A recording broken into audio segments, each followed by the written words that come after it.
Yeah, I don't know if That's a very dangerous game. NyQuil roulette. NyQuil roulette. That's a good game. Entirely a joke. I'm not going to do that. But I have been telling people I'm going to do that every time I leave what I'm doing because I've been sick for like 10 days now. I've been telling people like, oh, I'm going to, I got my NyQuil in my car. I'm going to go ahead and drink it and see if I can make it home in time. And Please don't. everyone gives me that exact same response. That's good. I mean, well, it depends. Does NyQuil knock you out? Yeah. Well, no. You can fight it. It makes you feel. You can fight it. It makes you feel tired. But it's not like the kind of tired where like just natural melatonin that your body makes. Where if you fight it, you'll get your second win. Whenever is it wind or whim? Wind, I would say. Yeah. Wind. Like wind Yeah. behind your I back. thought it kind was of thing. Yeah. wind with a D, not a T. Yeah. Yeah, I said wind. Yeah, he said Okay. that. It sounded like you said went. Yeah, my second wind. Okay. That wasn't one of the options. I got a second went, so I went. But yeah, whenever you take like NyQuil and fight it, you get very high. Yeah. The first night I took it, I like drank it. I really. You're like, damn it, it's not nighttime. No, I took it and I like fell asleep. I have done that before. Take like the NyQuil like pill thing. Dayquil. Oh, you took the wrong instead one? of a Dayquil. Oh. And I went to work at UNT and it was not good. Yeah, I bet you felt really high. They're I different. felt awful and then went to go like lay down on a bench and then my boss walked by and was like, "What are you doing?" They're different colors. Yeah. I was tired or hungover. I don't know. Is this how we find out Adam's colorblind? Surprisingly, I don't have any color blindness that I've found in like taking those tests or anything. I don't know if y'all have ever done that, but Not that I was is that curious a- because I do like visual design stuff. I should probably Yeah, know if I'm colorblind. Is that why it's why is it surprisingly? Were you expecting to have some kind of color blindness? I think most people do. got Most, that. most Really? men do. At most least. people have Really? color blindness. Most men have some level of it. Interesting. Now, now I want to take that test and see Like if I have. you any. wouldn't I feel know like either. I'm on Joe I mean, Rogan. This feels like disinformation.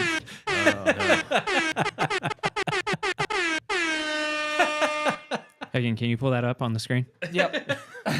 Hey, me. Morning. Welcome to Don't Be the Artist. I'm Hagen. I'm Dave. I'm not Joe He's Rogan. Joe Rogan. That's Yaxon. Yeah. Haxon. Haxon. Yeah. Fuck. Haxon. Yeah. What a missed opportunity I that thought was. you were trying for Close, that. but No, what kind of was? Haxon. Hack up a lung. Welcome back, Haxon. Yeah. We missed you last week. We'll see how long I'm here. Does that mean this episode or just like in general on the podcast? Do we have to keep getting other people to fill Just in general. I'm very taking each day as ominous. it comes. in? We've had a lot of new Jacksons on the show. Yeah, we have. Yeah. Only had one new Dave. Yeah. Only What that if we the what if only we time? assemble all the new people and just have them do their own Let's show? That make would a be funny. new podcast with Mike, Riley, and Ben. Ben. Be and really Mallory, funny. And Yeah. Mallory. That would That'd be actually be really pretty good. Yeah. I'm not against that. That'd be great. We just tell them all, we're not going to do this week. We need you to come to Hagen's house and record this podcast. I don't feel like It's all any set of up. them. Just press the button. Yeah. I mean, I don't know any of them well enough to truly say this, but I don't feel like any of those four personalities are really like perfect for each other. Like I couldn't see the pairing. Like maybe Ben and Riley, and then Mallory and Mike. Ben and Mike too. Yeah. Yeah. I think Ben would be like the glue. Ben So would be what we're yeah. saying is Ben should have a podcast again Again, Yeah, yeah, again, he really yeah. should. Yeah, he Yeah. really should bring that shit back. That was great. because he's definitely listening. So Hi, Ben. See, he definitely isn't listening. No. Yeah, yeah. How's everybody doing? Everybody have a good week? Yeah. I feel great. I'm tired. Tired. Adam's Tired. tired. He's been taking NyQuil, sleeping on Yeah, benches. just all day. Yeah. He doesn't know if he's hungover or just tired. He can't tell if it's NyQuil or Dayquil. Yeah. He can't Just a tell if it's straight night or glass day of outside. vodka Yeah. with peach juice in it. Yeah. Is that what you're drinking? No. Is it What- peach juice? No, It's it's just- tea and lemonade. Tea and lemonade. Sugar tea? Is there sugar in it? Sugar lemonade? He's already sweet enough. So I Eh. have a lot of stuff to do tonight. And I'm tired, so I'm drinking caffeine. So Okay. I had a Dr. Pepper last week. Nice. texted you yeah, about you it. sent me a picture of it. Yeah. Yeah. is that a rare occurrence? Very rare. I know that's really rare, but it's also really funny and cute that you sent Jackson a picture like, look, I'm having Dr. Pepper. I said thinking He of does you. it every time. Every time. That's the first time I've done it. No, but like you'll do stuff like that. Yeah, I think Yeah. about you. Yeah. I think about all of you. That's weird. It's not weird.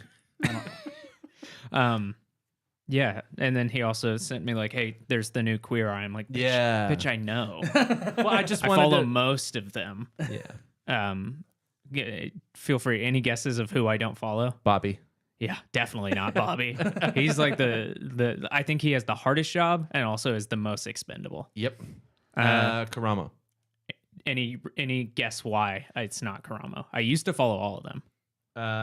Any guess why you don't follow Karamo? Uh huh.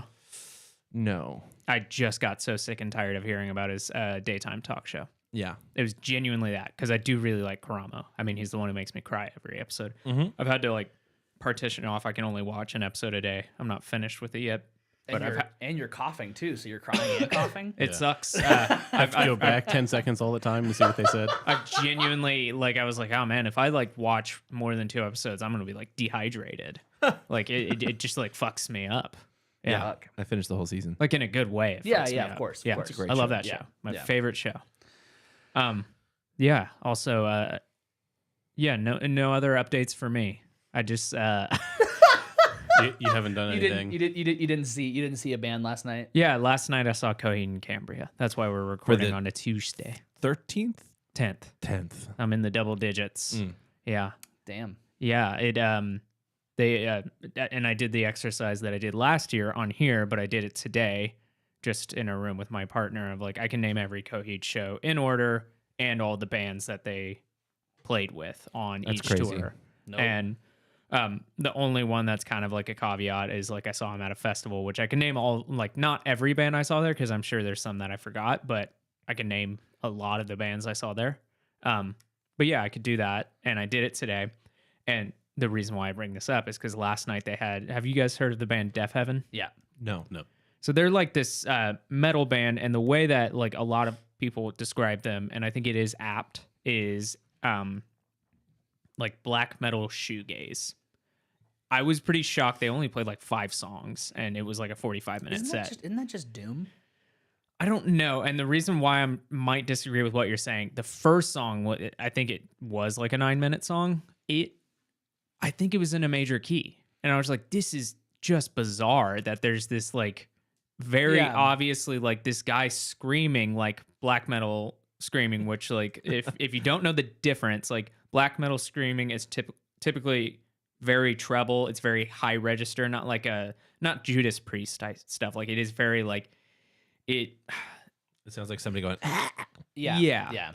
it was that the entire time. So his vocals really cut through. And then you have this like there was no chugging, there was no breakdowns, there was nothing like that. It was very much all the guitar Was it like- motions were like Okay, that. so I was like, like- oh, I could play these guitar lines, and this is very clearly a metal band. Not a lot of like riff action. No. Okay, yeah. It occasionally happened, but I've heard of this band because they're like one of those like indie or not indie Pitchfork sweethearts, which is rare for a metal band. So anytime that happens, I'm like, oh, I'm curious, and I've listened to them a couple times, and it's not for me, but I could see why people would really like it.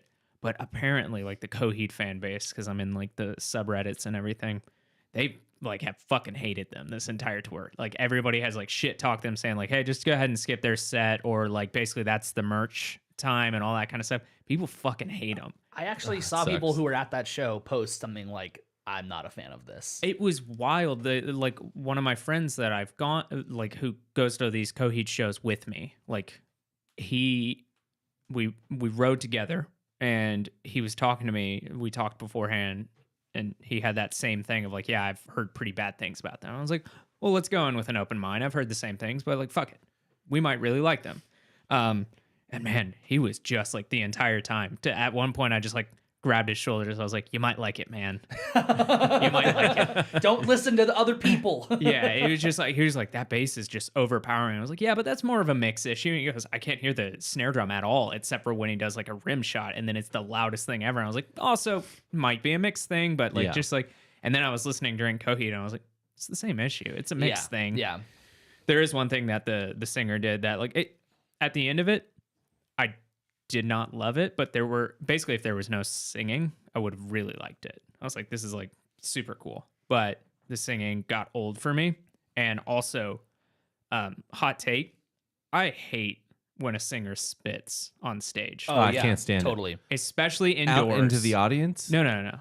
But like obviously Either way, but like on the ground, indoors, just exacerbates my feeling on this. And then also as the opening band is like, dude, somebody's got to fucking clean that up. yeah. Like, yeah. I hate that. It's not really the worst thing. Like, I don't think you're a bad person because of it, but I just see it and I'm just like, why'd you do that, man? Do you think he asked Claudio if it's cool? No, absolutely. Hey, Claudio. He probably thinks it's cool. Not knocks on his on his green room I'm door. trying out a new thing where I spit on stage. The drummer for Coheed was wearing a Colin College t-shirt, so repping your the local Jesus Christ. community college here. That's great. Yeah, Where was the venue? What venue was it? House of Blues in Dallas. Oh, cool. Yeah, it was definitely. I think that's too small of a venue for them. Every time they play there, it sells out, and it's just like, why are you guys playing here? We talked about that because, not to go back, but talking about like how many times you've seen Coheed and you can name every show. I was like, I've seen Between the Buried and Me in the double digits, and I cannot name every like lineup and there's no way. I don't know how many times I've seen Between the Buried and Me. But like Between the Buried and Me is playing at the Factory, which is fucking huge, and Coheed's playing House of Blues. Not It like should be vice They versa. should 100% have switched that. It's and like crazy. Coheed was supposed to play the Factory for this show, but then the pandemic happened, and then that show got canceled, and then it's so many years down the line that it's Yeah. like, okay, we'll just. I'm sure they just took whatever was open, Right. But it 'Cause just feels they're on wrong. a big tour, right? Lots of dates, so Yeah. they needed to have this work. Didn't Wild. care as yeah, much which about I'm the sure venue. that is what happened. But yeah, I think I would have had a better time at the Factory because it did feel kind of like, oh, it was a sold out show, obviously, and it's one of those things where it's like they did this never ender thing where they play an album all the way through last time for their biggest album, and they did that at House of Blues, and I thought that was some type of like tactic of like, if they have a completely sold out tour, it's leverage for their next album tour to book a bigger venue, because bands will do that kind of thing. But now having them doing this and selling out the same way, I was like, what? I don't understand this, because the album they played all the way through last night is not one of their bigger albums. It definitely has its fans, but like, yeah, it was weird. They didn't end on Welcome Home, which I personally welcome. It does make it hard for me to know when to leave so I can beat the traffic. But yeah, So, no, you mean they didn't play it at all then? they didn't play it at all.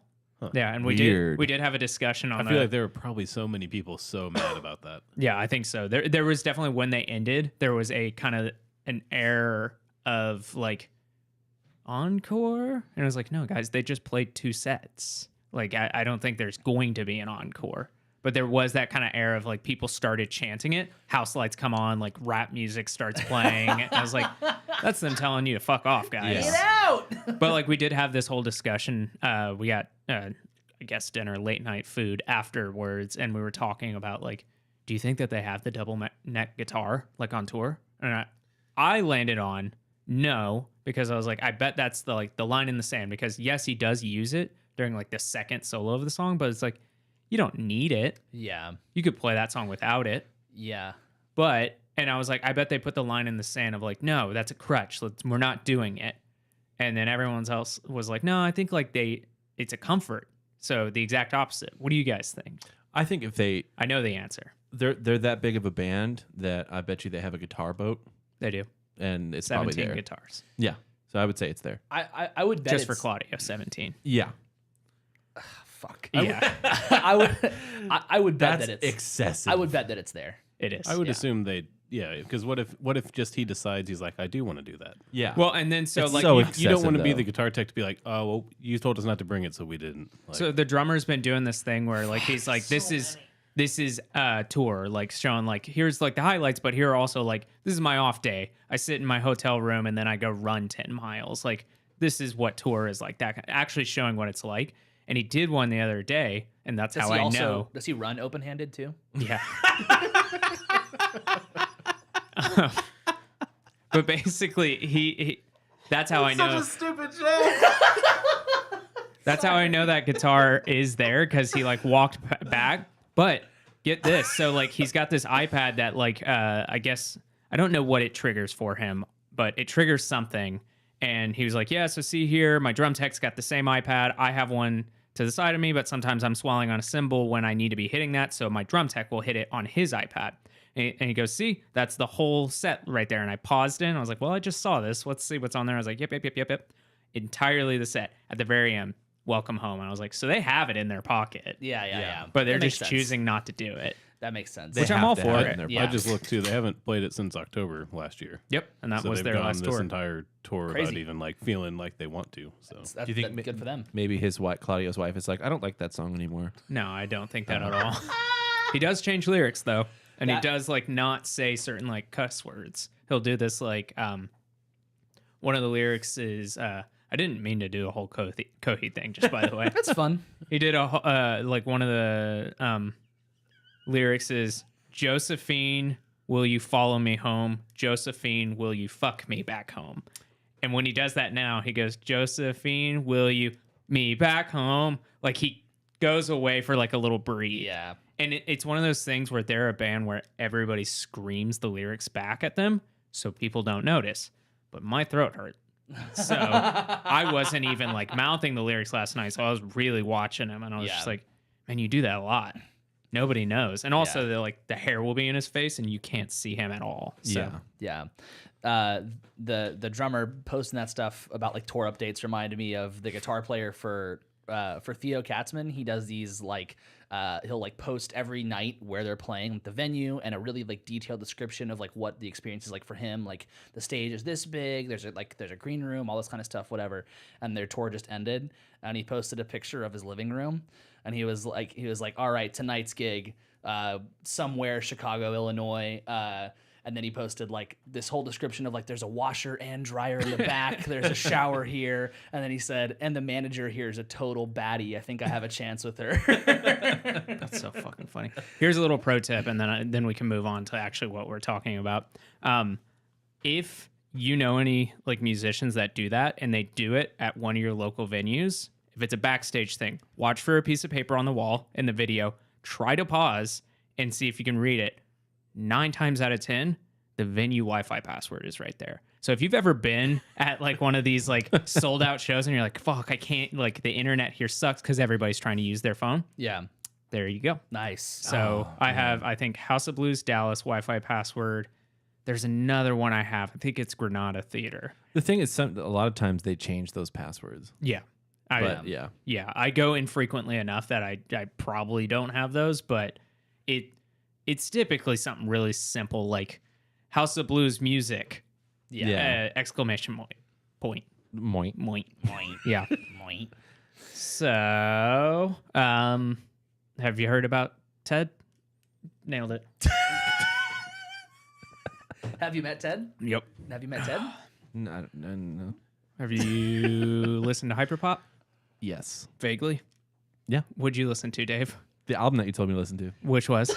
Charlie XCX. Put your phone down. Put your phone down. I know who it is, but I don't know the album name. How I'm feeling now. What about you, Adam? Sophie. Yeah. Sophie's couldn't- only album, actually. Yeah, I couldn't tell you what. I don't know the album name. Let's see if I can even get it. It's like something pearls on insides. That's pretty close. Oil Oil of every pearls Yeah. on insides. That's like it feels wrong coming out on Yeah, insides. that's why I I'm wasn't like, gonna try to even. it's yucky. do it. It feels I wrong. just did the thing to you that my students do to me that I hate.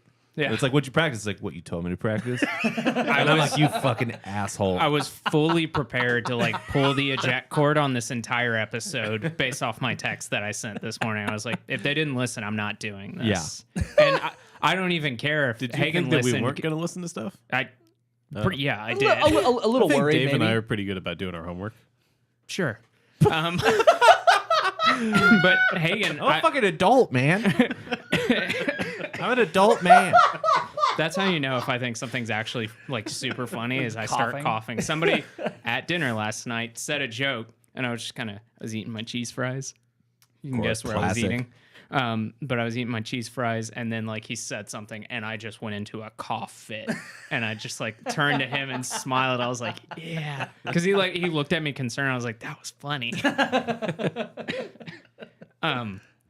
Yeah, I'm not even concerned whether he listened to his album because he went to a show. Yeah. Which I'm sure he told. Did you guys talk about the We the did. Gex Yeah. show? We did talk about the I guess Gex we show. know you didn't listen to the episode now. I thought I said that He from the said he get-go. didn't listen. He was open about that. I didn't hear that part. Yeah, I was open-handed Get about off your that. phone, man. Make their notes that maybe we'll update again. Yeah, maybe they'll update. Hopefully they update. Or hopefully I remember to upload the videos. I think as long as I don't open it on my Mac, we're good. Okay, good. We'll see. Did you fix your laptop? Yeah. That's what the show is about, right? Yeah, we talked about the Gex show, and Yeah. we talked about how immaculate the vibes were, and Wonderful. and how much fun it was, and also The 45-minute car trip out of the parking lot? I did not talk about that. I did not talk about us being stuck in the parking lot for 45 minutes. Yeah, I got my skateboard out and he showed skated me around. he showed me the footy. It was good. Hagen just got out and ran off at one point. I wanted to know what was going on. I had to just see it. Like So, why you haven't moved. Yeah, I just wanted to see why we weren't moving. Like if it was truly just exactly what we think it all is, people just being fucking stupid. But that's not the point. The point is that we saw 100 Gex, and we're here to talk about Hyperpop today. Yeah, so I'm not by any means the aficionado on Hyperpop, but for the four of us, Yeah. I'm a scholar. Yeah, You're the exactly. resident hyperpop aficionado scholar. Yeah, and it really just comes down to I have the basic understanding and have been interested in this genre for multiple reasons, but just like I genuinely have enjoyed the music, and as I've peeled away at the onion that it is, realized that it is a bit more of less of a genre, or at least that moniker hyperpop is less of a genre and more of it's just it is, while it's not entirely young musicians, because the most famous one right now is 100 Gex, and they're my age, so it's they're not young. So whenever we had an extra ticket to that and we were trying to hand it out to people, and I got 3 have fun with the TikTokers, and to each one of those I just said, okay, boomer. And it's this weird thing that people shut down music because they're oh yeah, that's that young people thing. It's what does that fucking mean? They're my fucking age. The people up there, You're only the allowed- fans aren't. You're only allowed to listen to the music you did when you were 18. That's Sure. true. Well, Have fun at your Tool concert I'll see you fuckers at Ted Nugent. and Coheed. Fuck. I mean, the history of hyperpop seems to go pretty far, like shockingly far back. But I think to go back to, it's not necessarily a genre. Whenever I was looking up stuff about hyperpop to just learn more about it, one of the most Googled questions was, is hyperpop an aesthetic? And it seems It's an interesting question. It seems to be that it's a pretty agreed upon idea that it is a genre and or style of music, but it's so big in what they consider hyperpop to be, and also what the look is, what it could actually equal. It seems to be that people are more referring to it just as a aesthetic than Similar thing to grunge. Now people are grunge is an aesthetic. I feel like Yeah. grunge was way more defined though. Yeah, of course, musically, because every at album. the time though, or just retroactively? Well, yeah, I can't speak for at the time. Because I feel like at the time maybe it was less defined than Yeah, it is maybe. now, obviously. But there are people who don't know what grunge music is, but they know what grunge the style is just as much as there are Right. probably people now that know what hyperpop is, but might not know any of the musicians. Yeah, that's a really great point, because you'll see people wearing flannel on stage playing rock music, and someone will walk up and go, "Oh, it's a grunge band." exactly Right. Yeah. Yeah, and so that term hyperpop, I gave each of you. There's more albums I could recommend, but I gave each of you an album in the hopes of just okay, here's what I think are 3 really good examples of hyperpop, but each one is starkly different. I don't know. Did any of y'all listen to multiple of the albums? I listened to all Fucking 3. overachiever over here, Hagen. Adam And did. Adam? Oh, Yeah. I am a bad student. So But how many times did you listen to your album? 5 times. Yeah, that's great. There you go. And there Yeah. you go. that's my favorite one out of all of them. good. That's a fucking great record. But each one of those records, while I think they're firmly rooted in what people would classify as hyperpop, it's just they are all wildly different. Yeah. Every single one. How did you pick who got what record? I actually did you I pick? did really think about this. I thought if I gave you 100 Gex, you would really bounce off of that. So I was like, that's not the way to do it. I need to give Dave the most Dave's gonna hit accessible. play and then listen to one song. and then Second be like, song I'm where done. it's calling him a fucking piss baby, and he's like, I'm out of here. I gave Dave the one that was like, this is a pop record, but like it has like all the elements, like the just like bombasticness. And then I gave Adam Sophie's record because I felt like, okay, this one is weirder. It is like an electronic record. It is very much, it's more done by a producer and less by like a, like Charlie XCX stands out, and then you have the production. Sophie's record feels like a Daft Punk record where it's like the singing, the person isn't the point, it's the production. But it also felt like it was like slightly more like, I hate to use this term, but slightly more avant-garde, like slightly more just weirder in like a musical sense. Like it's totally going for something different than just like a pop record is. But what's interesting about her, and we will get more into this, is that she really pioneered the sound. The way I classify these three records is starting with Sophie's record, that pioneers what hyperpop is. Then moving on to Charlie XCX, I think she perfected what hyperpop is on the record Pop 2. But I personally think the album How I'm Feeling Now is a better representation of what we would call hyperpop going into the second wave, which is now, and that's 100 gecs. Yeah. And you could argue, is 100 gecs bigger than Charlie XCX? That's dumb, but like it who knows? So that's kind of how I did that. And I gave Hagen 100 gecs because he went to 100 gecs, and I was like, well, he already bought in. Yeah, he was this already one's not listening, going to so. scare him away. Yeah. I will say that's the one I listened to last. I would say that there's And I think that's the way to do it for you two specifically. yeah, there's a decent chance that 100 gecs would have scared away both of you. So I mean, we were listening to 100 gecs in the car. Yeah, we were talking over Yeah, but it. you couldn't, Which record, you couldn't though? get out of the car and leave. 10,000 gecs. I tried. Yeah, so 10,000 gecs is more, their second record, 10,000 gecs, is more accessible in the sense of like, it has like we already talked about it, but when I like turned off y'all's live Yeah, you got stream, mad at us for not playing the hyperpop song. I didn't get mad, but I was, it's mad. one of those things where like, I can't watch these episodes when I'm not on it anymore because I get that feeling of like, but times 100 of like, oh, I need to like tell them like, oh, because Right. I'm used to having the feedback with you guys. Yeah. But whenever I listen to my Australian podcast, it's like, well, I have no feedback, so I don't actually get frustrated. But in this, I'm like, well, if I was there, I could tell them, oh no, that's not what they're calling. You're wrong. And that's not what that's not what I was trying to do. What I was trying to say was like, hey, I know you think you're listening to hyperpop right now, but you're not. Yeah, see, you're wrong. I need to show you, like, because like, Well, if yeah, you 'cause- walk around saying that, like, oh, that's my favorite one is, Right. Hollywood Baby. Is like, yeah, but that's like a pop punk song. Like, honestly, Machine Gun Kelly could do that song. But you go into Doritos and Fritos, you go into fucking like Frog on the Floor. That's hyperpop. Well, I think like what like the gecs do to me that feels really hyperpop is the fact is like all of the genre blending. The albums feel concise, but in no way is any song like you'll have the crazy electronic songs, you'll have like the pop punk ish, you'll have like definitely the ska songs. Yeah. You'll have all of it. Ska on it. There's Yeah. fucking ska. Apple Music is There's giving multiple. me ska suggestions now because it's fucking annoying. But so like there's like the genre blending across the board of what these artists can do feels to me like a really generalized definition of hyperpop. But it's not it's not the nitty-gritty of like what it actually is.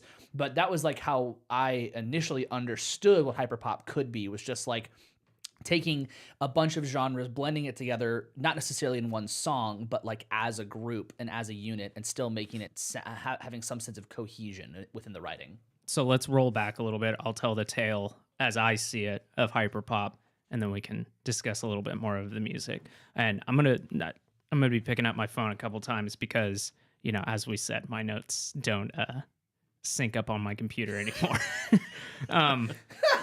So according to the Wikipedia article, obviously the term hyperpop was the earliest use of it was in 1988 by the Cocteau Twins. Have you guys ever listened to that band? Yeah. They're super cool. They have this, I think it's Heaven or Las Vegas is their super famous album. It is just like, yeah, Heaven or Las Vegas. If you want to listen to this like really like shoegaze dream, it's dream pop is really what it is, but 80s. Go listen to that record. Can't understand what the fuck they're saying. It's like just wild. They're from Scotland. I don't know if they're actually speaking gibberish or if it's just they're Scottish, but it's awesome. But they used it basically in the way of saying in the 80s, England nurtured the simultaneous phenomena of hyperpop and anti-pop. So they weren't using it in the way that we use it now, but that is the earliest that it was used. But then there was this basically, there's these conflicting, like there's a couple like English music journalists who have said like, oh, I saw it in a magazine, like a reporter like just said this term in like 2014 or 2008, that kind of thing. So like at that point, people just basically are like, nobody's using it. When it really came into like popularity as a term itself was in, I think it was 2019 or it was Spotify playlist. Yeah, the Spotify playlist, which we'll talk about, but not get there yet. But that's where that term comes from. And I think the way I've interpreted, I'm not going to regurgitate all the words in front of me, but the way I interpret it is when we as a band were asked what type of genre we were, we basically came up with this term garage pop rock. And the reason why we said that was not because we genuinely think like, hey, we're a garage rock band with pop influences. We basically put that together of like, okay, if you're going to make us say something, we're just going to say gibberish. I'm going to like paint a broad stroke and then hopefully we catch as many people with it. And I think it did work in that kind of sense of like when people hear that, they're like, okay, whatever, man. I guess I guess I'll just have to listen. I'm like, yeah, no, that's exactly. So that's what I want you to do. So I do think pop is that, but I think it has kind of come under people interpret it as like it is pop music. It is the sugary, the hooks, the melodies of pop. It uses a lot of the structure, not all the time. But on top of that, I think the hyper part of it is used in the sense of it's not limited of like, okay, everything has to be crystal clear. It has to be no jagged edges. There's like a metal breakdown now. Yeah. There's a really loud like actual metal like banging noise in the background. That's part of the drum beat. It will, use dubstep in the middle of a song, that kind of thing. A lot of auto-tune. Yeah, auto-tune just super heavily used. And it's just that's basically, I think, the hyper part of it. If it is that like, yeah, we're doing all this stuff like that is like catchy and it's a great song, but also we're going to do whatever. It's not really limited by that kind of genre. And I think that's the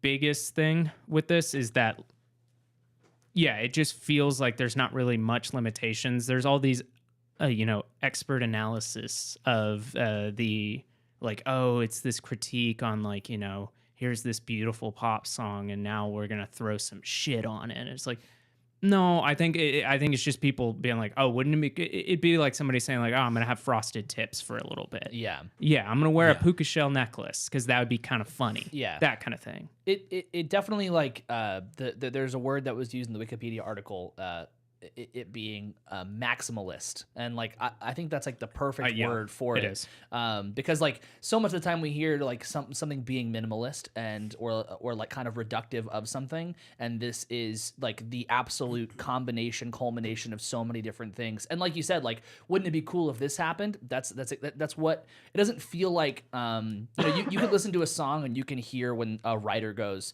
I don't really know what to do here. Wouldn't it be cool if we just did this? And it's like, oh, well, no, you didn't really have an idea. You were just like, wouldn't it be cool if?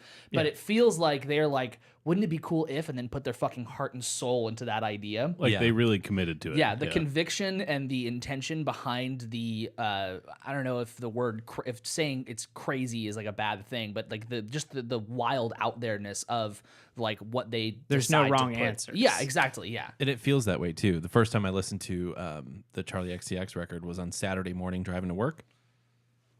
And I hadn't been awake for more than an hour. And I was just sitting in my car driving like down the road, and it was just like, oh, I'm so overwhelmed by this right now.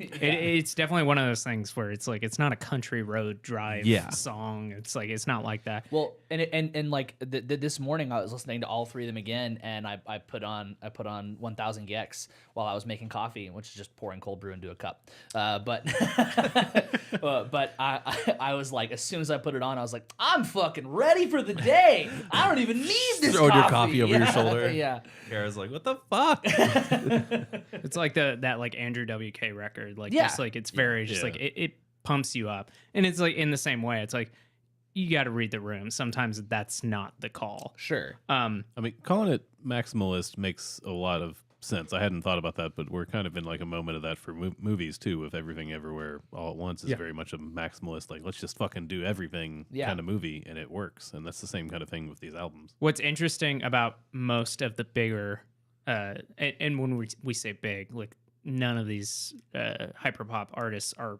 massive. I mean, it's still new. Yeah, so. like people call it a micro genre, which like what the fuck does that mean? But whatever. Subgenre would be like the term I would have thought, but micro genre. Once again, all of these things, it's very frustrating and just reductive. Yeah. But what is interesting about hyperpop, what I found, especially with someone like 100 gex and Charlie XCX, is that it's not when they put things in there that are they feel like especially on 100 gex where it's like, oh, there's a metal breakdown here, and you hear that, you would think like some people might immediately think like, oh, this is cheap. They're just trying to do something brutal for a second just to win over some people in that way. But there's I'll ask you all a quick question real quick, and I'm gonna keep points on this. I have the thing for the loser right here. Yeah, it's a beer. What type of beer is that? This is a cookie dough beer. Can I take that home to my wife? Nope, you have to drink it. You don't have to chug it, but you do have to take a big swig of it. House, I assume. Yeah. But Safe to assume if anything weird. Yeah. Person with the lowest points is going to have to drink that at the end of this episode. So first question here: where and what album was recorded at the same place as? I'm trying to think of how I phrased this. This wasn't one of my prepared questions. So 100 gex for their 10,000 gex album recorded live drums, and they recorded it at a famous studio where a famous nu metal band recorded an album. What band was that? And you get bonus points if you can tell me what album it was. It's in LA. Yeah, you fucking told me this and I forgot. It's in LA. Well, shit. Really helps narrow. Well, it you down. go last then. Oh, I'll go first. yeah. Shangri-La, Okay. Slipknot. Okay. I don't know. Okay. Fuck. I think Dave got the studio right, but I don't know. I'm just gonna have to go with Slipknot. I don't know anything else. I'm gonna have to go with Slipknot as the band. The studio wasn't the question. It was Yeah, the yeah. album. Album and band. By the way. Yeah. It was. I thought it was band, studio. I thought it was band bonus points for album, right? Yeah. Yeah. Right. Yeah. It is neither of those. Fuck. It is the same studio that System of a Down That's recorded it. Fuck. Toxicity. Fuck. Sorry, I butchered that. That wasn't a planned question, but don't worry, I do have planned questions. So no one's on the board yet. But the reason why I bring that up is because you would think like, oh, it's easy to say like this is cheap. I think I don't know enough about this to really talk too much about it, but like Machine Gun Kelly and like Willow right now are like the very big like pop punk artist. I think Travis Barker played on both their records. Right. Yeah. Yeah. And like, but some people are saying like, oh, they're moonlighting. This isn't like, they're not real. Like Willow's like this like huge Nepo baby. And then like Machine Gun Kelly used to be this rapper. Like, have they actually like paid their dues? Like whatever that means. Mm-hmm. But you can't really make that argument for these like people in 100 gex specifically when it's like, oh, well, like they literally are like, we want the big sound of like, we want the LA sound, which to them in interviews, they've said, when we think of the LA sound, we think of the last two System of a Down records. And I was like, yeah, I definitely hear that now that you say that. Okay. I would have never Yeah. said that. But as soon as you said that, I went makes back and sense. listened. And I was like, yep, you're right. Yeah. I hear it. So they were like, well, we needed live drums on the record. So we just went there. We got our friend and we recorded there. I was Well- like, What studio was it?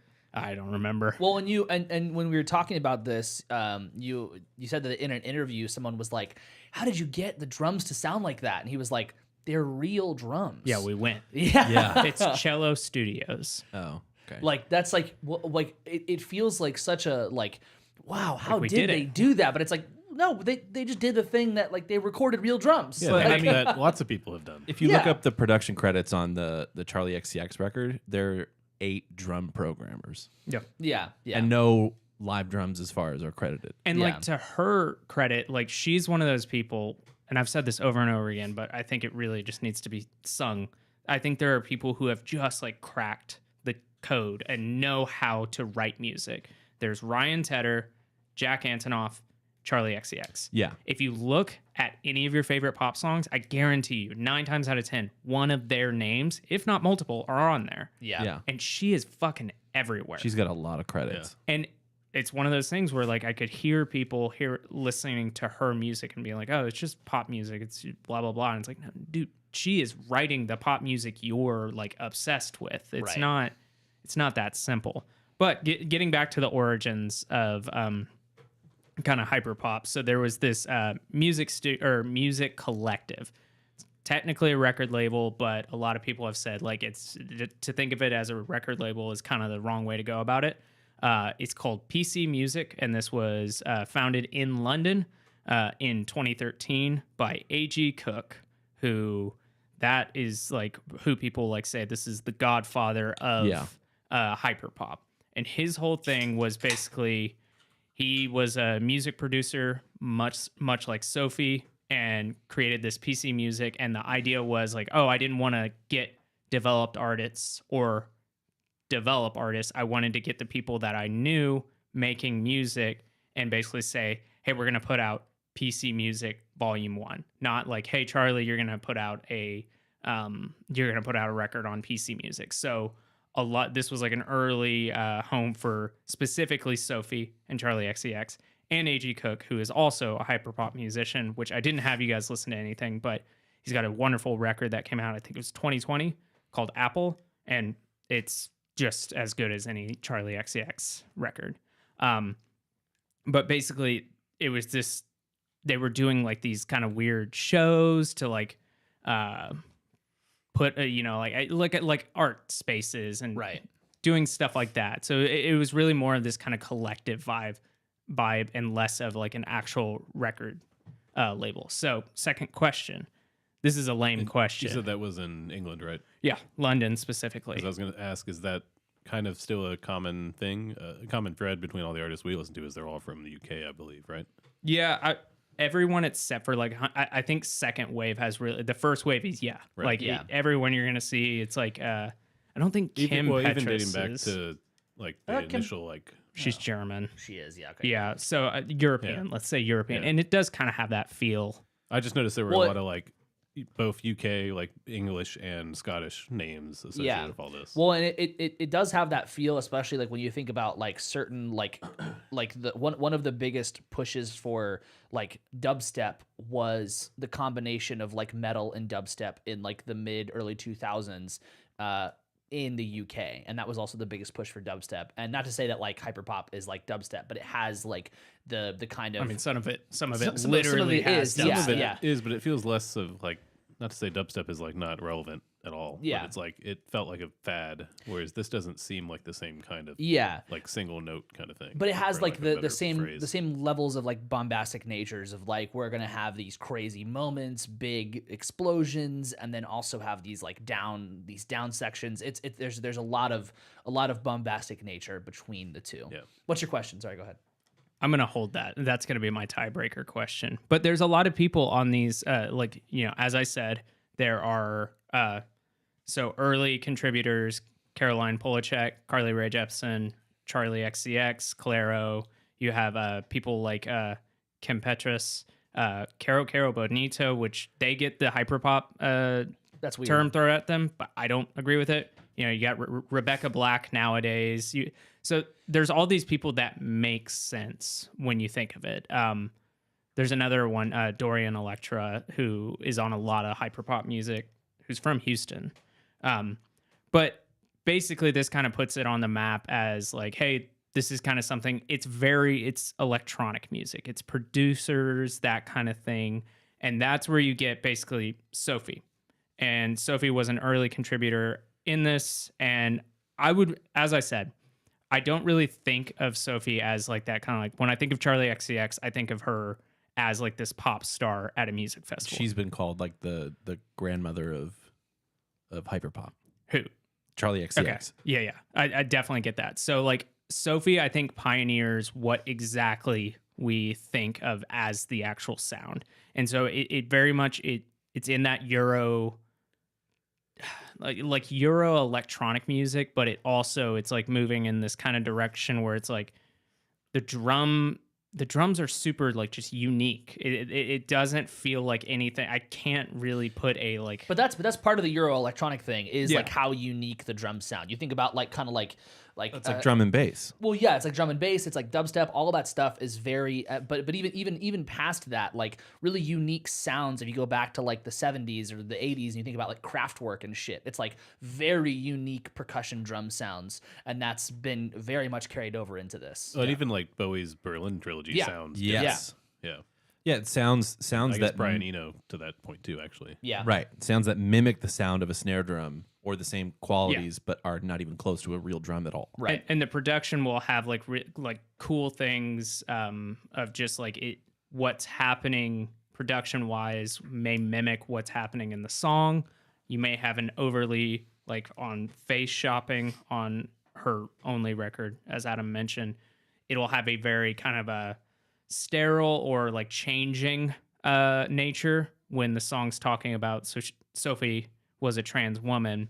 And I think that song, the way I interpret it, is talking about like, okay, changing my body to fit what I feel, that kind of thing. And that's the way I interpret that song and its lyrics. And the song moves kind of like that, of like just changing in that way, where in a traditional pop song, you wouldn't really do that. You would be like, you'll have the same lyrics, etc., blah, blah, blah. But it's not going to shift in that way. You're not going to take those kind of like bold risks of like, hey, we're going to put like this really loud noise filter in the bridge or something like that. I would say of that album, I think it's a wonderful album. I think it's super cool, super unique. It can be very abrasive. I don't think it's one of those things where if you listen to this Charlie XCX record, you're going to immediately like that Sophie record. Would you agree with that, Adam? I don't know. They feel very similar to me, at least. Much more so than the other album. The three of them. I don't know. I feel like Dave would probably like it either way, but it might be different enough that it's like got to be more intentional to listen to it. It like starts off with this like ballad, "It's Okay to Cry," which is like I think it's a really catchy, it's an endearing song. But it almost, it's like it pretty quickly changes though. It changes immediately. Well, and like it's like here's the hit, we're moving on. Yeah, and kind of like to go back to the idea of like it makes sense why the Sophie album was picked for Adam. It like there's something about that album to me that is like, I guess, more intention, like you said, like you want to actually like put the time in and like make sure you're ready to listen to that album. That would help, but I do think that there's obviously like as early on and maybe like especially Charlie XCX too, but like as early on into this hyperpop world as Sophie was, there clearly was other influences, and you could be more out there. Because when did that album come out? That was early, right? Wasn't that 2017 or 2018? 2018. Right? Yeah, I mean, like that to me, that feels early in the grand scheme of the hyperpop world, right? That feels like I think it truly is like the beginning of like what people say hyperpop is now. Yeah. So then after that, I believe it was, so kind of moving on from that, that's the Sophie record, but Sophie had been producing and working on a ton of records. In 2017, so moving a little bit back chronologically, A.G. Cook is announced as Charlie XCX's creative director. And she releases Pop 2, which is this mixtape that, as I said, I think it kind of perfects exactly what hyperpop is and was at the time. And Sophie is all over that record. Right after that record comes out Charlie XCX's Vroom Vroom EP, which if you haven't listened to it, it's 4 songs, super quick. The title track Vroom Vroom is so fucking good. It's you may have heard it. It's like people saying they can't catch me. Vroom vroom. Da-na-na, ride sporty. Vroom vroom. It's super fucking good. But that whole EP is produced by Sophie. So that now you've got this really kind of like incestuous group of like A.G. Cook, Charlie XCX, Sophie. And then they have all their collaborators just all over all these. So that brings me into my next question. Should have called the EP. Hopefully we'll get somebody on the board here because it's a multiple choice question. So which of these following artists did not have a guest feature on Charlie XCX's Pop 2? A, Caroline Polachek. B, Clairo. C, Carly Rae Jepsen. D, Cupcake. You can go first this time. Hey. Did not have a feature? Did not have a feature on Pop 2.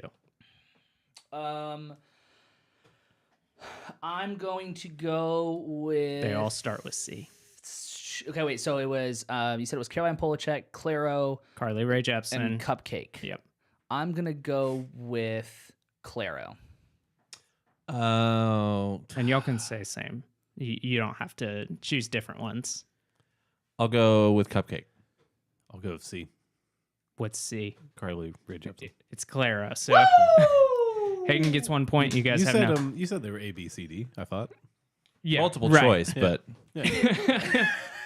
He said they were all C. Yeah. and then you were like, that's how I could win. Yeah. Clara was on her he's trying to tell us the answer is C. Clara was on her 2019 record, Charlie. So That's really confusing. yeah. That is like that the names there really confused me. Oh, with the all C's? the C's. I and did then- that on purpose. And then Clairo was on A different one. for. No. Oh, okay, yeah. Yeah, I knew that. That's why Okay, yeah, I see now. I didn't think you would know that, but I was like, oh, that'll be a nice little fun fact of like, but she was on something. So basically, then the album that I kind of picked to talk about Charlie XCX is How I'm Feeling Now, which in my opinion is, I think the only pandemic record, and when I say pandemic record, like album that was made during the pandemic and released during it. and a lot of the content is about the pandemic. Yeah, it is the only one that I think holds up and will hold up moving forward. It is my favorite album of hers. People can argue whether or not it's her best. The reason why I love it is that pop album. Some of her stuff, like her album she put out last year, Crash, loved it. But she very clearly, she in the press tour was saying like, I feel like people get hyperpop now. So since I was a huge part of that, I feel like it's time for me to move on. Somebody else is going to do it. I'm doing pop now. Like, that's my thing, which I think is cool. But it's like, How I'm Feeling Now, I think, was her just kind of like, that was the statement piece for me. And it's all these pop songs, but it feels like it was made in a house during the pandemic. And I think that's very, like, it's maximalist in that sense. Yeah, absolutely. My experience listening to it was like I said, the first time in like a 10-minute drive, I was really overwhelmed by it. And then I was like, okay, but I need to give this a really fair listen and a couple of good listens. And as I kept listening to it, it really opened up and I started to like really accept it for what it was. But it's still just not my cup of tea. Yeah. But I really respect the artistry on it because there are a lot of textures that feel like they were handled very well. While it is maximalist, it doesn't feel like a haphazard thing. Like you were saying before, it's like it's very intentional. Yeah.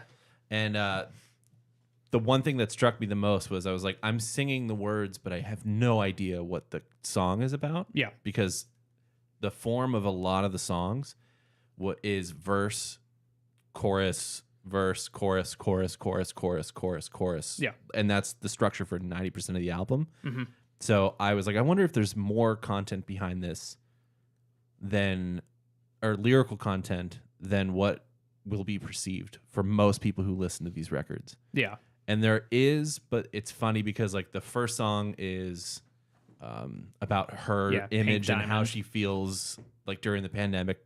Presumably she wants to get out. Well, the chorus is I just want to go real hard. I just want to go real hard. Pink diamond in the dark, which is like, it's very simple, it feels very simple, but like when you realize, okay, well, this was written, recorded, and released in the pandemic, it's like it's clearly somebody saying like, I'm so fucking done being inside. Exactly. I just want to go out and a lot of the songs are her saying like, I miss my friends. Yeah. You know, and there's seemingly a couple of relationships, or at least one that she's talking about. Yeah, there's the song 7 Years, which is about the partner at the time who she had been with for 7 years. And she was like, I'll love you forever. Yeah. Like, I'm We've so gotten to the point thankful now. you're here Yeah. with me.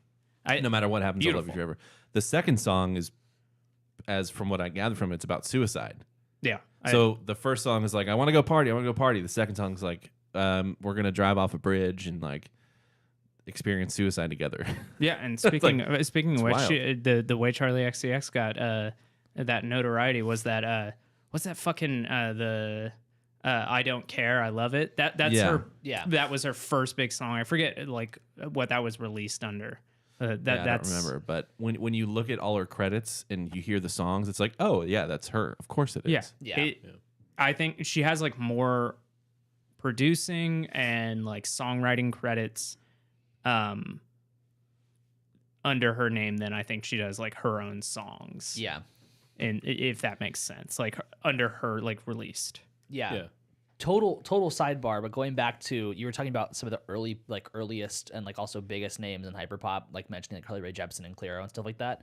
I found it interesting to read that people cited like Kesha and Britney Spears as like, And it makes sense. it makes total sense, especially Kesha with like the heavily auto-tuned, and then like there was a lot of that just like songs about dinosaurs, shit like that. Well, and like Kesha had like the thing, like the kind of like the T-Pain syndrome, where it was like, oh, she can't really sing, and in fact she's like a fucking amazing singer. But she also like, she had that different vocal styling, so not only was just auto-tune, but also kind of like the talk singing thing and the different way of approaching all of that. I think like, you know, obviously that wasn't like meant to be a hyper pop thing, but going back and like listening and thinking about like some of like the 2011 2010 Britney Spears and Kesha, it's like, wow, this is early hyper pop. This makes sense. Yeah.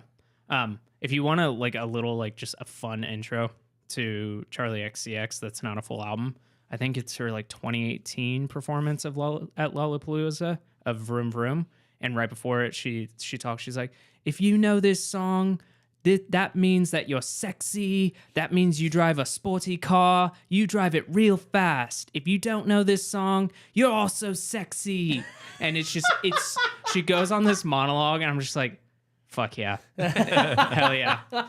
And she's got these like sunglasses that are kind of look like those like Neo sunglasses. They're like kind of like half sunglasses. I'm just like, this is fucking awesome. Yeah.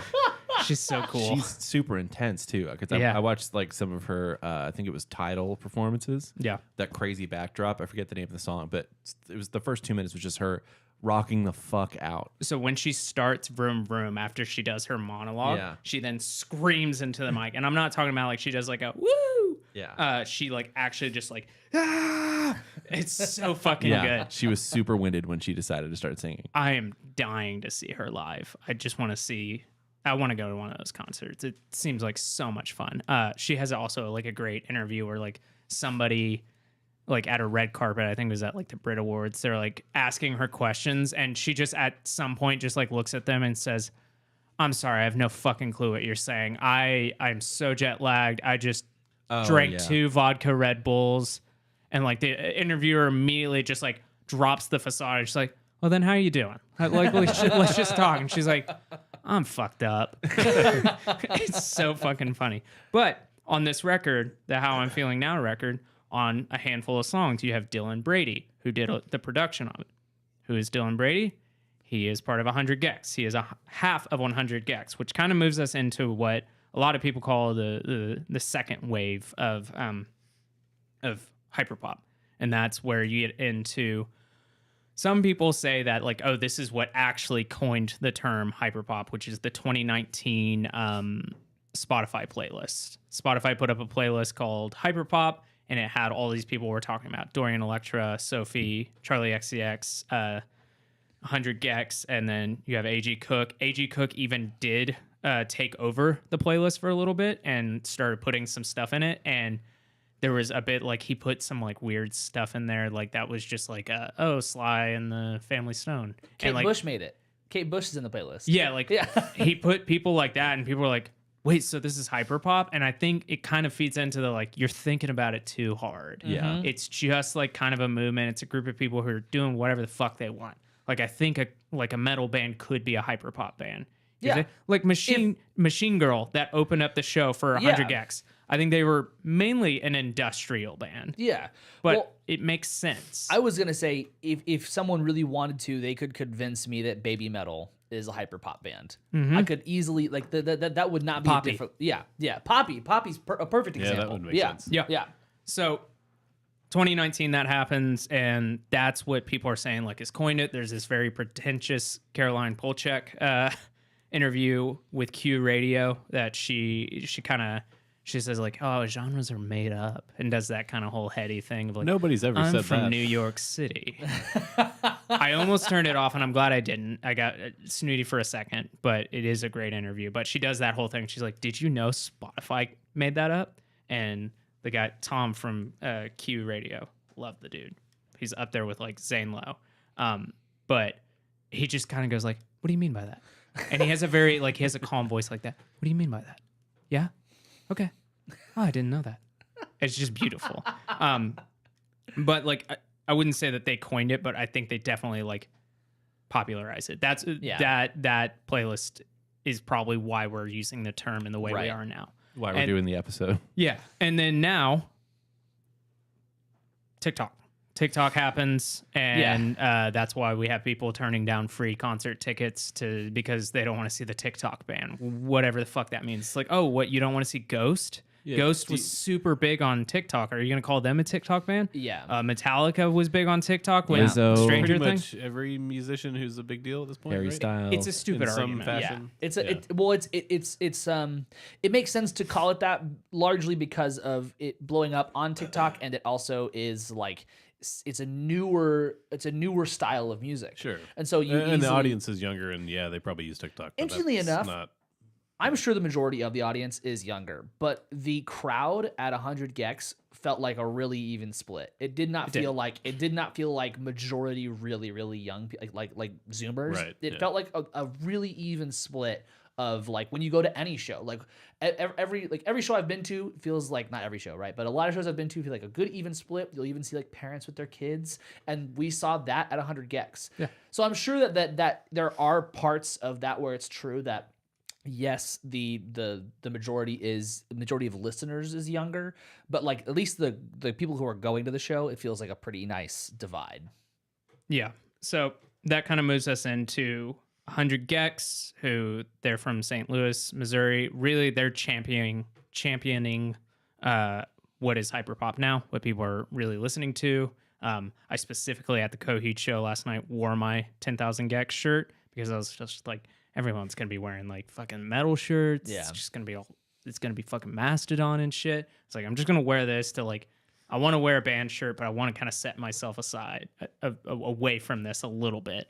And I like everybody at House of Blue was like, "Oh, cool, 100 Gex. Are you going to the show?" And I was like, "Yeah, I went."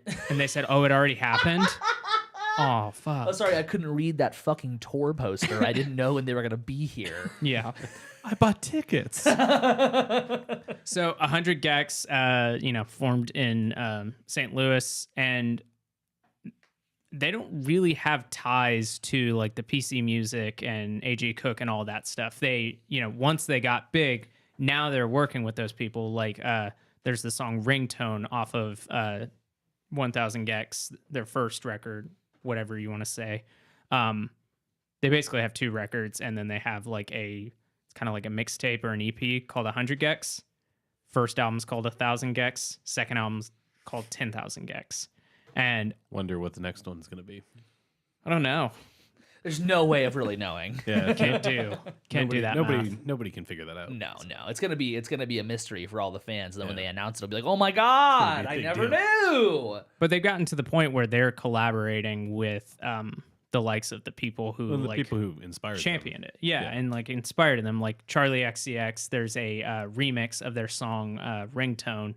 Charlie XCX is on it. Caro Bonito's on it. So like all these people who are in that scene are now like doing remixes of their songs, adding extra verses and stuff. Is that on their album they did of 1,000 Gex? That's full. That's all remixes. Yeah. Yeah. So there's also a song. There's also a remix version of one song that has Fallout Boy, Craig Owens, and someone else from that scene on the song. So super interesting. Yeah. What you're referring to is the right after they came out with 1,000 Gex, a little over a year later, they came out with the remix album 1,000 Gex and the Tree of Clues, which is entirely remixes, and it is like, it's got Hannah Diamond on it, it's got Dorian Electra, it's got Charlie XCX, Caro Bonita, so all these people who are like that.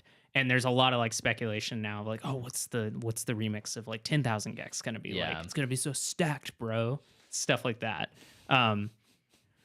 But they are the most bombastic one, and like I can see it being probably the most user friendly, but then also the most like it's gonna hold people like my dad. Like if you like Stevie Ray Vaughan, don't listen to this. Like, you're gonna be one of those people who's like, "What? It's not fucking live, dude." Yeah, I mean, I think that there's something to it where it's like it's really accessible, depending, but also really easy for people who are really accustomed to perhaps more order in their music, or like not just like a bunch of noises and a bunch of just whatever thrown into something. Because sometimes like you listen, and it's like I don't know where I am right now. There's just so much happening at me right now. It felt to me a lot like they were trying too hard to do whatever they're doing, right? Yeah. Like they obviously, it's very intentional still, but like they're almost like it comes across as like, we know this is going to be funny, and so we're going to fucking do it. I think that musically it's really intentional. I think lyrically it is fun. I think that's the whole. The lyrics are hilarious. Yeah. Did you guys watch any music videos of theirs? No. I did not. So it's one of those things where it's both genius and also just like it's working so much towards the aesthetic of what they're doing. Even this past week, they released a off their like super like it's a hit. Their record that just came out this year, bona fide hit, and like people are listening to it. Like they're headlining Coachella, headlining all these festivals. Not headlining, but they're like really high up on the poster on these like festival circuits. And then they release these music videos that are just like the music video for Most Wanted Person in the United States off their most recent record. It's just like them stealing packages on Ring doorbells and like going into a convenience store and robbing it with like an AK-47 they made out of a bunch of Monster cans. Oh my God. And it's clearly like filmed on like phones and shit. And I was just like, this is the most low budget, but also is working so much in their favor. It's appropriate, yeah. On the song Money Machine, like they talk about like big trucks and stuff like that. It's the exact same thing where they're just like the whole song, like they're doing like that classic rap thing where like the angle's kind of below them and they're like singing at it. Yeah, but they're like in front of a tractor, and then they're in like a truck yard where like all the trailers like at a Walmart receiving facility. It's fucking priceless, and it's cheap, and it's working so much for their favor. The album cover for their first album is just them turned around looking at it's like this big shrub, and you guys know that the album cover for that American football record, how that's a house that people like do like an emo pilgrimage to. Yeah. People do the same thing for this. People found out where this is. This is in a St. Louis, Missouri parking lot. It's nothing, and people just go to this and take pictures in front of it, doing like that recreate exact the same picture. It 1-to-1. Yeah, that's crazy. People know where it was, and like it was this whole thing of trying to figure out, okay, where is this? We know it's in St. Louis, but like, there's not much here. And they fucking found it. That's wild. So people know where that is now. You just know there's some guy working at a gas station nearby who's like, these fucking TikTokers are coming here and standing by that. No, I bush don't know over where there. the fucking tree is. So Like, that's the tree I used to hang out at on my lunch break. Yeah. I used to piss in that tree. Probably, yeah. So talking about the lyrics, here's another question. Hagen is the only one on the board right now. We're talking about the lyrics. The lyrics are funny, but they're really, it's just a good time. Dave, good luck here. Which of these is not a 100 Gex lyric? A, Anthony Kiedis sucking on my penis. B, You talk a lot of big game with someone with such a small truck. C, there's the girl that left me bitter. Want to pay some other girl to walk up to her and hit her. D, I was trying to find a way to kill time. Now you're gone and I can't say goodbye. What E? E, we don't smoke trees. We smoke tree-sized dicks. Dave? You seem surprised by the fact that there were 5 options. Yeah. I'll guess E. Okay, so that's we don't smoke trees. We smoke tree-sized dicks. I'm gonna go with D. All right, that is I was trying to find a way to kill time. Now you're gone, and I can't say goodbye. I'm gonna go D as well. Okay, all of y'all are wrong. Is it C? Great. It is C. Oh, There's fuck. the girl that left me bitter. Want to pay some other girl to walk up to her and hit her. That is an Of Montreal lyric. Fuck, that was my other guess. I was like, I should have just gone for it. Damn it. Well, here, let's. I got another 100 Gex lyric question. This one, somebody's gonna get a point on because I'm going to be the judge here. In the song "Dumbest Girl Alive" by 100 Gex, there is probably my favorite lyric on that song. It is "Put emojis on my grave." I think that's fucking hilarious. What would be the 3 emojis on your grave, Adam? I'm just gonna pick which three emojis. you can do 2, whatever. What are the emojis that are going to be on your grave? Can I look at my phone and see my top Go for used it, emoji? Dave. A cry laughing emoji Okay, and not starting off strong. oh fuck. The eyes looking at something. Do you know what I'm talking about? Yeah. And then shrug. Yep. That's very Adam. Yeah. The shrug. The shrug, yeah, the shrug is pretty I'll give good. you all a little time. So for me, it's definitely the Italian hand emoji.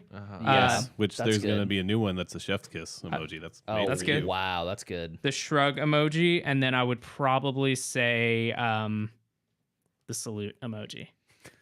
The salute. Oh like the man. salute. I think I would have to go with cowboy hat. The emoji with the cowboy hat. Yep. I would have to go with the kissy face. Mm-hmm. And then I'd have to go with. I think I have to show you this one, but it's like That works. It's like the outlined one. You know, it's like the circle. With Oh, the like the dashes. Yeah, yeah, yeah. Can you show it to me though? Yeah. Hold on. Yeah, can I see what you're talking about? Because I don't. Yeah, it's this one. Dave, you haven't given me your whole one yet, have you? No. It's the dashes. Oh, the good. face. Yeah, That's good. Yeah. Oh yeah. All right, Dave. I'm Okay. I'm That's- torn that's between in the those 2. obscure So one. Mine is Yeah, definitely. I like it a lot. I'm gonna start with the thumbs up. God damn it, Dave. Whatever. You've already lost. I know, but this is who I am. The thumbs up. The thumbs up and the high five and the wave. This one. And the middle finger. You know, I mean, the middle finger on a grave would be pretty funny. Adam, what was yours? The shrug and the eyes. I just have to give it to him for the shrug. I Yeah, feel it's like too- that's it's too so perfect. Adams. Yeah, it's So too it's- Especially if perfect, that's the only one on there. Yeah. That's pretty good. It's really fucking good. Okay, I got one more 100 Gex question. What TV channel played 3 100 Gex songs shortly after releasing the 10,000 Gex album? Do you know this one? Yeah. Okay. TV channel? Then you TV don't channel? get to answer. Yeah. What TV channel played 3 100 Gex songs? Like, not like consecutively, like Okay. on 3 different occasions right after they released this album. They played 3 songs. Why would I even be bringing this up? You know? So think of that before you give me your answer. Think of that. I don't know what that means. I would ask you for, and I have a source, so I can send you it. Are you just talking like the music just played, or like the, Yeah, like, music it was videos? like they had a show, and as like a send off at the end, like going into a commercial break, they played like a snippet of the songs. I'll give you a little hint. The first song that was played was called "Most Wanted Person in the United States." It was a TV show. I mean, sure, He's saying what channel? yeah. What channel? Fuck, I don't even if know. we any- remember what those are anymore. Yeah. I wouldn't give you this question if there wasn't like some like you couldn't just start. It's a big channel. FX. Okay. Adult Swim, which I guess is Cartoon Network. No, you were off by one letter. It was Fox News. Oh my God. So and Because here's they just searched like the name of the song. no, what people think happened is that like there's an intern there who's just like, Fuck it. fuck it, I'm doing this. Yeah. And what's very Wait, was interesting. this like Fox News nationally or like some local channel in like? No. maybe I'll St. show Louis? you the videos after this. It is like national Fox News. It's one of the I forget the guy's name, but it's one of their like big like shithead dudes. And what's interesting, Tucker Carlson. I was gonna No. say, is he still there? I would know that He one. got fired. kind of. What's interesting about this is so there's two people on 100 Gex. There's Laura Less and then there's Dylan Brady. Laura Less is a trans woman. And so there's this whole thing of like, why the fuck is Fox News playing this when they're fear mongering against that entire community? And so recently, so they played like 3 songs, separate occasions, and people were just like, this is the fucking funniest thing. So that when they played the song Most Wanted Person in the United States, guess whose picture was up? Joe Biden. Oh my God. And then they did. So like people were thinking like, oh, they just heard that like chorus, and they're like, they I'm played thinking that. they just like searched by lyric or something. Next song they played was Doritos and Fritos. And Please then- say Trump was up. And then the song after that, Dumbest Girl Alive. Wow. So they actually did just this week. So like that happened a few weeks ago a month or so ago when the album came out, and basically just radio silence. Everyone was like, "This is fucking hilarious." Some intern just got a hold of this, and like they'll never know. And then recently, that host basically was saying like, you know what band I'm really into right now? 100 Gex. I'd really like to see them live. And the whole community was like, dude, the community was either like, that guy could not get out of 100 Gex show alive. He would die there. Or they're saying like, dude, we're gonna heal the fucking world. Yeah. This is like this is a common so thing with fucking good. a lot of conservative talking heads not like listening to the lyrics, and they're just like, oh, they said that like they don't like so and so, and I like their music now. Or Yeah. in classic fashion, not doing any research. Just not paying attention Yeah. at all. Yeah. yeah, or like hearing the song, and be like, I like that. I don't need to read anything So- about Yeah, it. yeah. Someone said Oh, there's they- trains in the recording. I don't know what that's about, but I like it. It's this guy. Do you know who that guy is? No, I don't watch Fox News. No, I don't know. I think he's one of the bigger names. But so people are. I was waiting for that. So No, I don't watch Fox News. Adam, we thought you did. So people are theorizing I that mean, we do use TMZ, right? So, Yeah, Yeah. It's true. the people are theorizing why that guy said that was they were trying to like save face of like, oh, we knew what was happening, we did that, but like it's also like okay, well, why are you listening to this? Yeah. Which That's goes into even- the research part. yeah, that's Yeah. even weirder if they're trying to like save face, because nobody in their audience is going to know or care. Right. Yeah. I think they didn't want to feel like somebody got Like they them. got. Yeah. I got it. Yeah. So that That's kind of funny. That kind of wraps up where we are in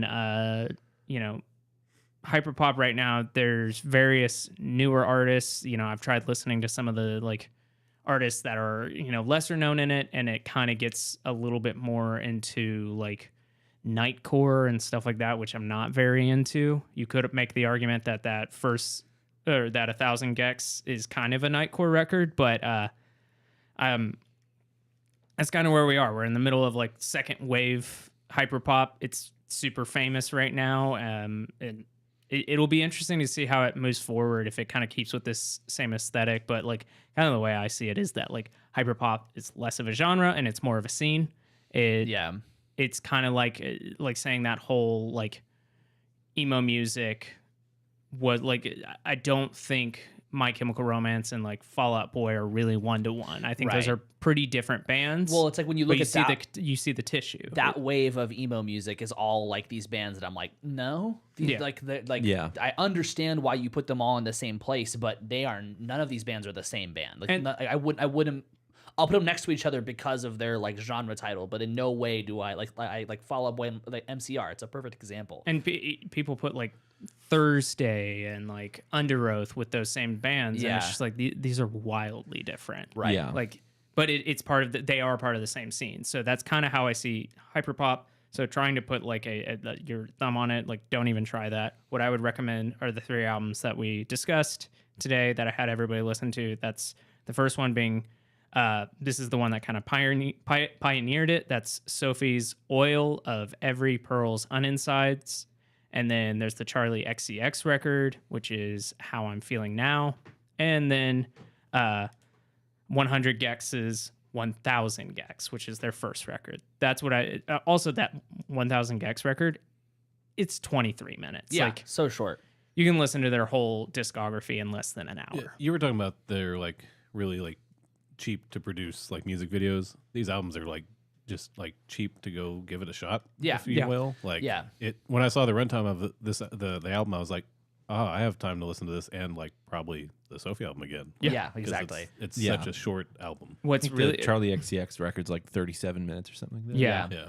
And so like the second 100 Gex album, 1000 or 10,000 Gex, Right, they it's like 22 minutes or something. yeah, it's something like that, and it's like this big like famous record. So it's like you don't have to really, you know. Wait, actually, when they go like tour, are they just playing every song they have? No. No. I mean, like They had like a 50-minute set to be like no. like to be like as honest as I possibly can be about like Hyperpop and especially the live experience. I felt similarly to that as I did Lightning Bolt. I was like, I it's got the it. right amount. I got it. I got 50 minutes of this. I'm good to go. Like they played an encore, but we were like, let's look at in the merch line because the merch line was like wrapping around everything. Then So you're not going to be seen at the next Hyperpop festival. no, not necessarily, but I just I think Andy's just had one. Like they had a Hyperpop Hell. I think they do it. They do that once a month now. Yeah. Yeah. So it's not a hard buy-in. Yeah. What's interesting about that 10,000 Gex record that just came out is like you listen to it and like I could see a lot of old heads like listening to this and be like, oh, they did this and like, you know, it was a quick follow-up, but like they've done interviews and talked about like, yeah, we pretty much obsess over these things. Like there was some number floating around that they had like 700 demos for this album, and they're like, it wasn't that much, but it was definitely like we did like have like 100 demos. Like we scrapped and like redid a lot of things. Like we really did obsess over this, and like to the extent that apparently the vinyl and streaming lyrics are different on the records because you have to turn in the vinyl so it can get early. pressed. Yeah. And they changed. They're like, oh, we need to change this lyric. So they changed it, and then like basically, I think they said like 2 or 3 days before the album came out, they submitted it to those like the streaming platforms. They're like, here it is, and so they were like, yep. If you have the original press of the vinyl, like it is a different lyrics, crazy. and like so people were like, oh, so are you gonna do like a Kanye and like change things? And they were like, absolutely not. When the songs are out there, they're done. We're not changing them. Yeah. And But then if we have multiple chances throughout the various platforms of releasing music, then we're going to change I things. thought you were going to say that they didn't like release the records at the same time because they kept making changes and kept like delaying their pressing. But No, and they didn't really delay anything because there was this whole thing between albums. People were like, "Oh, this was like such an anticipated follow up, and it took so long." And they were like, "We toured for like 2 years, Right. And then we spent like a year making the album. Like that's pretty standard. It That's wasn't very like standard. we were just sitting there doing nothing. Yeah. Yeah. Yeah.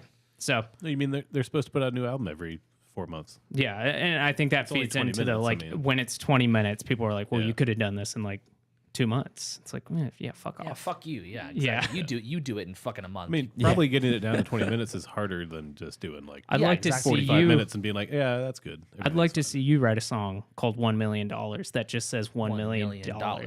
$1 million. $1 It just does that the entire song for 2 minutes. It's the TikTok voice, right? Yeah. Yeah. I don't know. Yeah. I actually don't know that. I'm pretty sure that's the one. I'm pretty sure that's the one with the like the really famous like TikTok like voiceover girl. If you want to listen to the ska song that we were referring to, there's a couple, but the it'll best it'll one mess is up your recommendations though. I got my tooth removed. I got It's my tooth fucking removed. gold. It's so, good. Yeah. One That's thing, all I got. One thing that made me think of when I was listening to that record is like, oh, there are some through lines I can hear or I could draw between like Radiohead's Amnesiac and Yeah. this Charlie XCX record in terms of like texture changes and Yeah. how things feel random on the first listen. Yeah, I think that's fair. Yeah. So listen to those albums I said. A.G. Cook, if you want to dive deeper. Dorian Electric.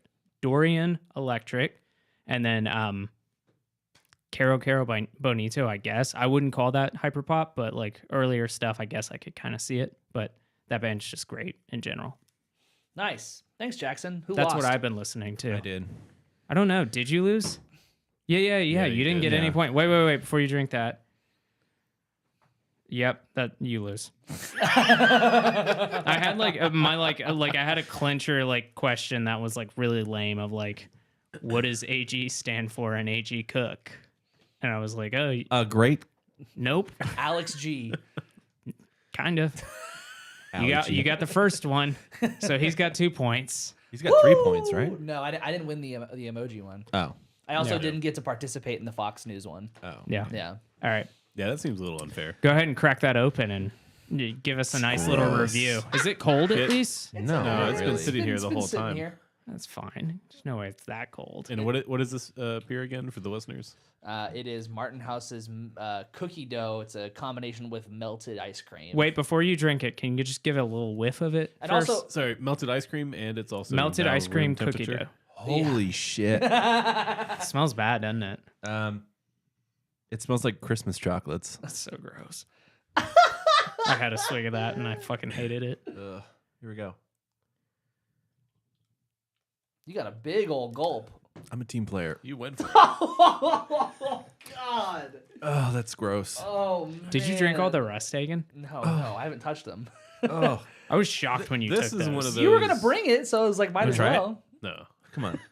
Come this on. is one of those. got 1 Martin House- point. Come on. This is one of those Martin House beers where I'm like, did you have to make this? Yeah. Have you tried it? No. Try it. But I just mean Try like it. from the description of it compared to like some of the other ones, you're just like, oh, that's cool. You made a beer that tastes like pizza. I see why Yeah, that was try fun. it. This doesn't seem fun. Is he Try going it. to try it? I'm gonna try it. Yeah. And it gets not- worse. As awful as I thought it would be, but it's Yeah, not yeah. good. It's not. When I tried it, I was like, No, it's not it's as gross. bad as I thought. as It it could be was worse. described. It could be worse. But yeah, it's not very really good. gross. Yeah. Yeah, the story behind that is my partner is a sucker for those gimmick beers, and she always gets the Martin House like gimmick beers, and so she saw that at I Trader am too, Joe's. but then I draw the line at like stuff that sounds bad This is like. because like they put out 2 of those a week of like weird beers. Oh, do now. they? And sometimes you can just read them and you're just like, yeah, I could enjoy that. Like, I'm not gonna buy the pizza beer or whatever, but Dave's reaction is like somebody like who had like really spicy food. He's like pushing it like go further away from. I don't it. want to smell it it. does have a really bad aftertaste. So bad. So she was super excited to try it, and then I came downstairs one day. I get up way earlier than her, and on our cutting board was the beer, and I was like, "Oh, she tried it," but she didn't throw it away. So I picked it up to like throw it away for her, and I picked it up, and it was still full, and I was like, "Oh, this is gross." And then I took very it, gross. I smelled it, and I was like, "That smells awful." So Jackson, you're listening to all the Hyperpop. Yeah, I've also been listening to a ton of System of a Down. Nice. A ton. What's your favorite System of a Down record? Toxicity.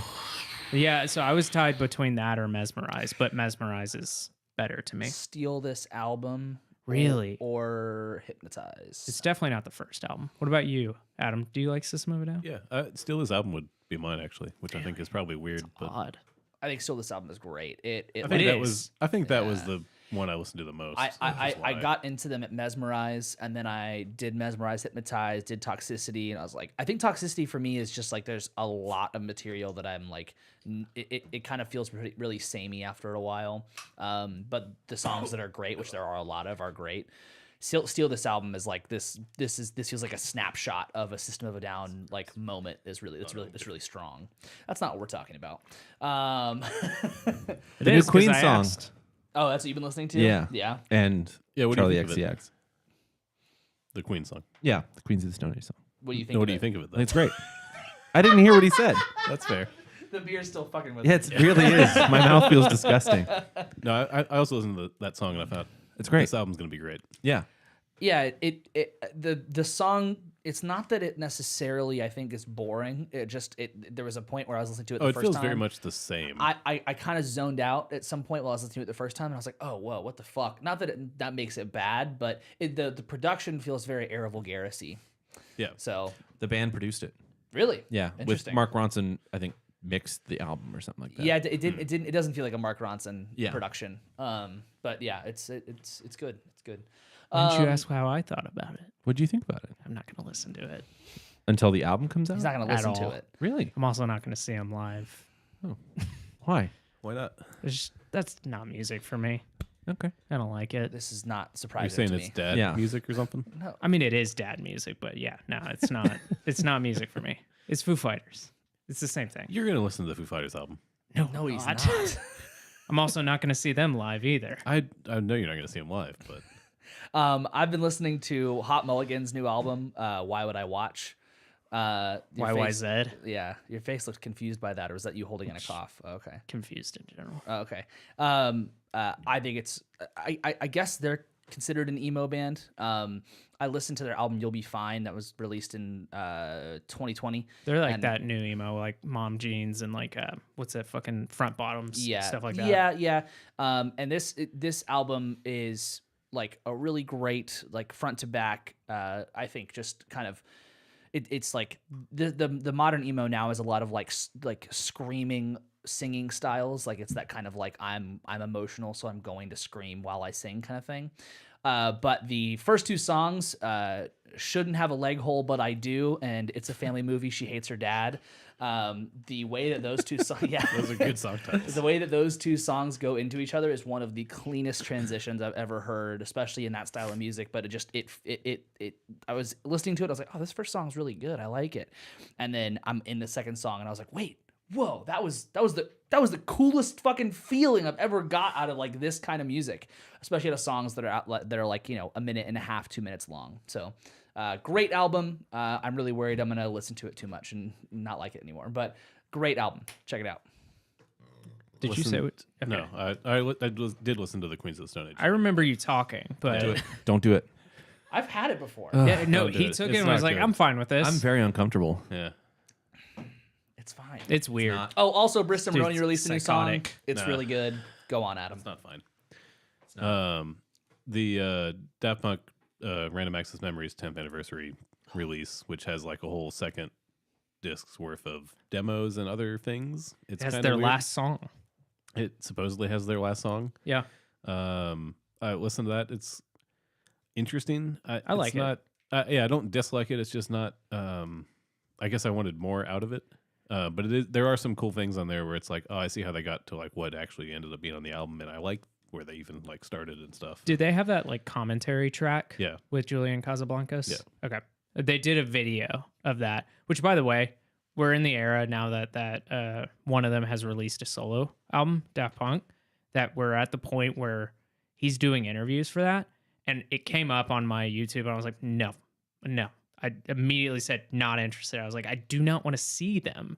Like this takes this like a whole thing away from me. Yeah, that makes sense. Yeah, I was like, this is like, no, this is It's wrong. like seeing Slipknot. It's also just weird hearing them like kind of talk. on Yeah. this like second part of this thing. Stay in mouth longer now because I was laughing. Yeah. Yeah. It's if you like Daft Punk, it's worth going and checking out. It is going to kind of make you sad that there's not a new album or anything. But Yeah. And so, like, I think I already talked about this, but like, Pitchfork did this article, I think it was last year, of like albums, if we could re review them, what would we give them now? That wasn't them officially changing their score. So, like, some of them were like Andrew WK, where they gave it like a 1 or a 0 or something like that. And they're like, we would give that this now. But then they did all these examples of albums that they're like, we bought into the hype and it's actually not that great. Interpol's first record. And then specifically, they took a chance to just like dunk on Random Access Memories. They're like, we gave it a 9 out of 10 and we were really just bought up in the hype. It's actually now with some distance. It's more like a 6 out of 10. And guess know what? about that. Guess what? They did a re-release of the album. So they took the chance to actually dunk on it now officially. And I was like, you guys are fucking dicks. yeah. yeah, I don't Jesus think I would Christ. agree with that either. Like, No. Random it's a Access great Memories record. is a great album. I think it's great. And I think it's It was like, definitely overhyped. yeah, it was overhyped, but it's a fitting swan song. And like, it's different from what they did before, Right. but it makes sense because it's like an homage to like what they were sampling. Yeah, like their influences. Yeah. So, yeah, I don't think it's a 6 at all. I think it's a great album. But you definitely have to skip that Giorgio song if you're I love just that like one. driving, Why? because it's not a great song to like drive to. I mean, all right. Hagen, take us out of here. Anybody have anything you want to promote or talk about? Anything at all? I'm opening for Vertical Horizon on Saturday. You want to talk more No, about that? no, that's it. I'm not even going to say where. Just that it's funny that that's happening. What's Vertical Horizon? They're a band from the 90s I was going to say, or are we early supposed 2000s. to know who this is? They probably formed before you were born, Jackson. I don't know why I didn't just Google it. They have a song, They did form before I was Everything born. You Want, or When were Everything they You formed? Wanted, or something. Everything You Want. Yeah. They're That's from that's a DC. song that you hear and go, I don't know this song. You get to the chorus, you go, oh, I know this one. It's actually about him, his kid being birthed, him becoming a dad. It's not about a bar. Nice. I'll be playing at the Bearded Monk, which we talked about. We had Ben on last week and talked about the Bearded Monk. I'll be there on Saturday with Matthew and the Arrogant Sea. That place sucks. The patio, man. Oh my God. I'll be there with Matthew and the Arrogant Sea, and Edgar Derby is also opening the show. So if you listen to our episode with Mike from Edgar New Derby, Dave. with New Dave, then you'll know everybody there. So come on through the Bearded Monk if you're in Denton, Saturday, May 20th. And also, Matthew and the Arrogant Sea did release a single, Webs. You can find it on all of your streaming services that you use. Is that how you pronounce it? That's how I pronounce it. That's how I pronounce it, too. That's not how you pronounce it. That is how I pronounce That's not how you read it. Nope. Awesome. Thank you guys so much for listening. Thank you for watching. We appreciate it so much. If you haven't already, please follow or subscribe on whatever podcast app you're using. If you're listening, if you're watching on YouTube, please subscribe on YouTube, like the video. All that stuff helps us out a whole lot. If you are curious more about Hyperpop, or if you have your own opinions on Hyperpop, please send us an email at Emojis at Yeah, try some emojis. And Emojis. see if that works. Emojis at find out if that don'tfeedtheartist.com. works. Or you could just email us at hyperpop at don'tfeedtheartist.com with the 3 emojis you would use on your grave. We would love to hear from you about that. Or drop it in the comments. Send us a DM, anything at all. Tell us your 3 emojis you would put on your grave. If you're on social media, you can find us Instagram, DFTA Podcast, TikTok, Don't Feed the Artists. Give us a follow. Say hi. Say what's up. We'd love to hear from you. Anybody got anything else? if you're a singer, don't spit on the stage. Yep. You look douchey. Good advice. Fuck off! Get me in town! Ah, shit. That's embarrassing. Fuck off.